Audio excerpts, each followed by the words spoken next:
ustedes, a Hindú Amurú Ibrahim, que tan bellas palabras nos dedicó, a Darío Mejía Montalvo, que es mi paisano, a Susana Muhammad, que la ministra de Medio Ambiente de mi gobierno, a Harold Rincón, a todas las personas que de estas 7 regiones socioculturales del mundo están aquí presentes en esta reunión que denominaría de los pueblos ancestrales, que es nuestra raíz.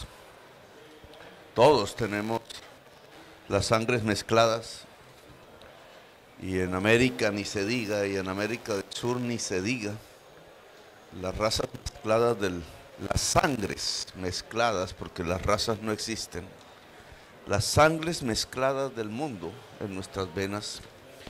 Y eso nos lleva en estos tiempos, en este tipo de conferencias, a un reconocimiento.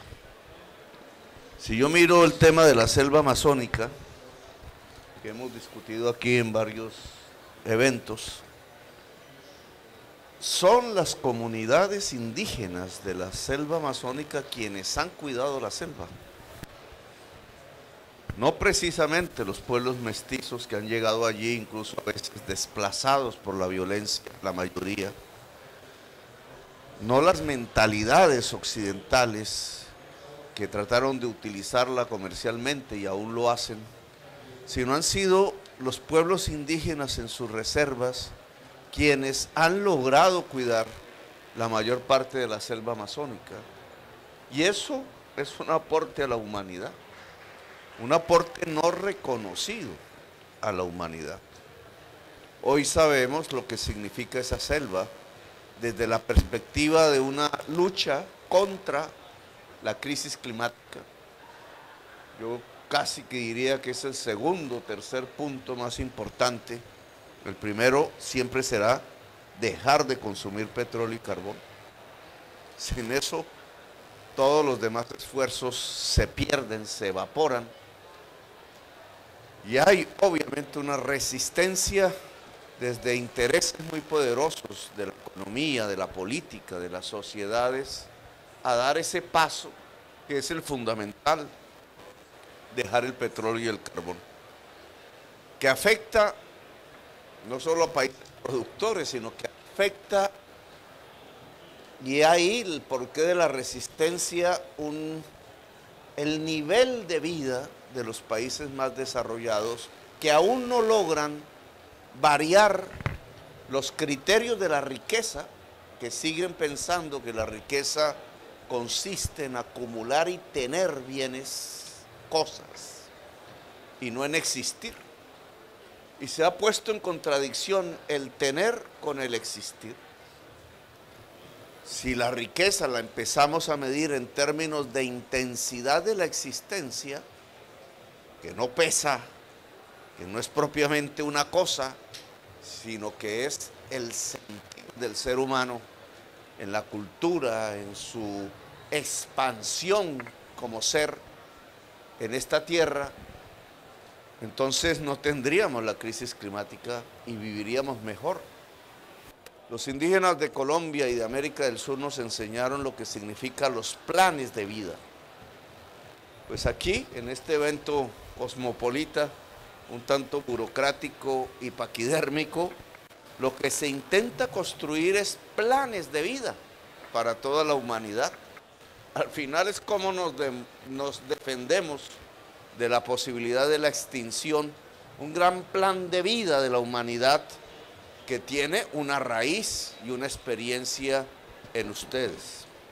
Yo recuerdo un indígena colombiano hace muchos años que lideraba una lucha contra una empresa petrolera en un punto de Colombia, Roberto Covaría, y él casi sin hablar el español, en su lenguaje ancestral, trataba de explicarle a Colombia, en primer lugar, que sacar el petróleo era quitarle la sangre a las entrañas de la tierra, así se expresaba.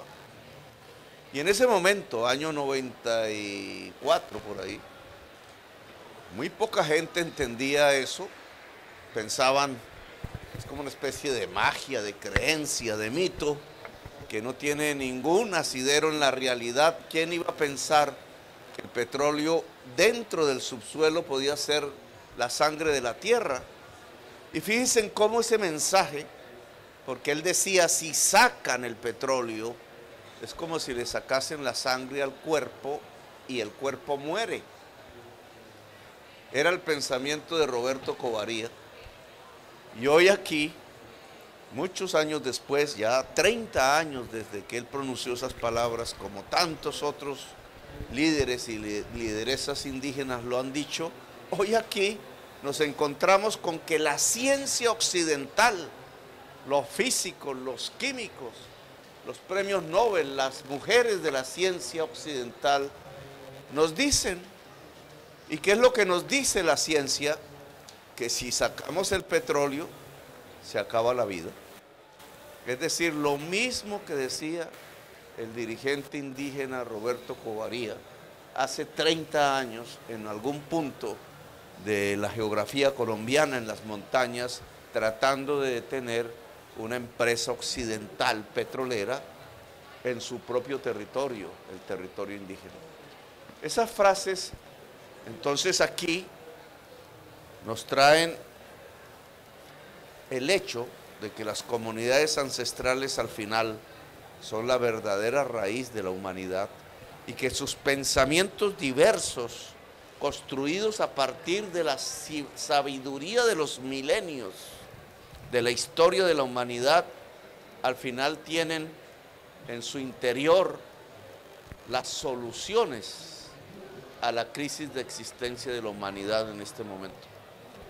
En las comunidades indígenas es donde encontramos cómo se puede construir un existir intenso en la vida humana al mismo tiempo que un equilibrio con la naturaleza. Es más, es solo con un equilibrio con la naturaleza como se puede construir una verdadera intensidad de la existencia humana.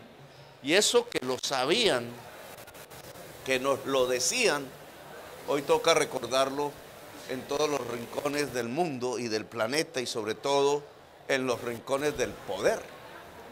Porque es el poder lo que está impidiendo que se tomen las decisiones fundamentales para detener la crisis climática. No es el poder el que está agenciando la solución, sino es el poder en el mundo lo que está agenciando el problema. Aquí propusimos que se cambie deuda por acción climática. En los diferentes foros donde me han invitado a hablar, lo hemos dicho. Uno no encuentra recepción a la idea. Unos países porque están esperando limosna,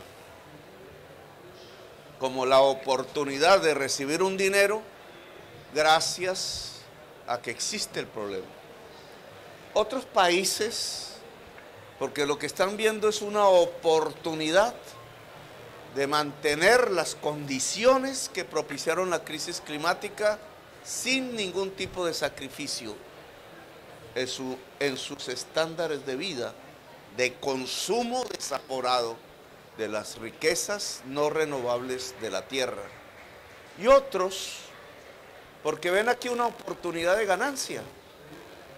Proponía alguien, no voy a mencionar su nombre para no entrar en debates individualizados, que la forma de financiar la adaptación al cambio climático, es decir, la manera como nos tenemos que organizar para que no nos maten los grandes cambios del clima, debe ser financiado con deuda. Es decir, que tenemos que endeudarnos más para tratar de financiar los problemas que causa la crisis climática y que cada vez son mayores en nuestras propias sociedades. Pagarles interés. Para todos y todas creo que hacer un simple cálculo hacia adelante de cuánto costaría la adaptación, de qué significaría ese incremento de la deuda de todos nuestros países, pues tendría una realidad. Nos mataría antes la crisis económica y el hambre que el cambio climático. Nos debilitaríamos tanto que nuestras sociedades entrarían en una crisis tal que la crisis climática ya sucedería cuando nuestras propias sociedades entrarían en su propia crisis. Una manera, y termino, compañeros, una manera de financiar la adaptación en los países en desarrollo, que no tenemos los recursos suficientes, pero sí estamos endeudados, es precisamente disminuir la deuda y ese espacio financiero dedicarlo a la acción climática, es decir, a la adaptación y a la mitigación, si es el caso, a salvar la selva amazónica, por ejemplo, entre varios aspectos que tendríamos que desarrollar. Pero para que eso se vuelva realidad, los gobiernos de los países en desarrollo tienen que unirse en una sola voz, si no, no nos hacen caso. América del Sur y Latina, pero la palabra latina es un abuso en América, porque hay más que latinoamericanos en América. Hay afroamericanos, hay pueblos ancestrales americanos propiamente, etcétera. La voz de esa América tiene que juntarse para que un tema que suena simple, que suena lógico, disminuyan la deuda y dedicamos esos dineros a la acción climática, se vuelva una realidad. Porque les cuesta que la tasa de interés y que el interés no corra de nuestras sociedades hacia las instituciones financieras públicas y privadas del mundo. Les cuesta mucho, pero la vida hoy se impone sobre la tasa de interés. Y eso significa cambiar deuda por acción climática. Bueno, gracias, muy amables.